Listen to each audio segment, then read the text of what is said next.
Bonjour, comme chaque semaine, voici un aperçu de l'information ouvrière.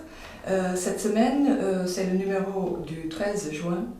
En France, Hollande voudrait associer les syndicats à sa contre-réforme.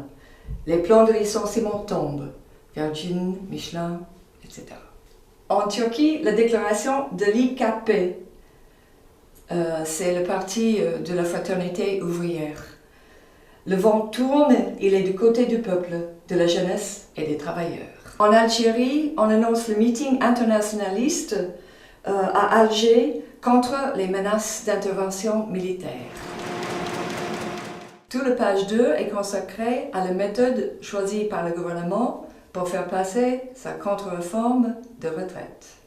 En fait, tout est écrit d'avance et certaines font semblant de croire qu'il y aura concertation. Sur la page 3, au sujet de retraite des fonctionnaires, les fédérations des fonctionnaires déclarent qu'ils n'accepteront aucun nouveau recul. Et Information ouvrière démonte le soi-disant argument d'équité.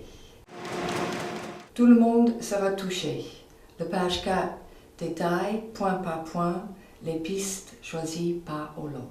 Comme le dit François Prénaud, ancien adjoint au maire de Nantes, syndicaliste, « Je n'ai pas rencontré le moindre salarié qui croit que le sommet social puisse déboucher sur autre chose que des reculs sociaux. »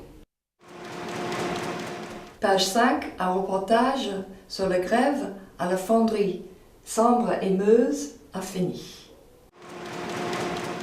À propos des métropoles, la résistance des maires et de la population traverse le Sénat.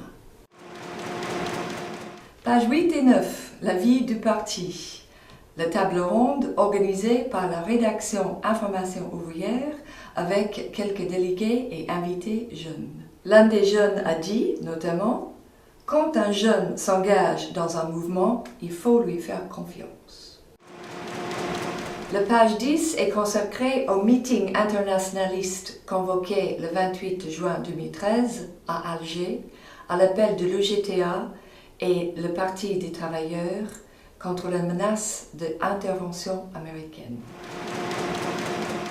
Toute la page 11 est consacrée aux manifestations en Turquie et aux positions du Parti de la fraternité ouvrière pour la paix, le pain, la liberté et la démocratie.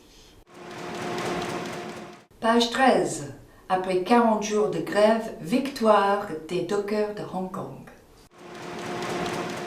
En dernière page, on apprend que les journalistes du Monde ont apporté des échantillons du sang et des urines pour prouver au gouvernement qu'il y a des victimes des armes chimiques. Drôle d'indépendance des journalistes.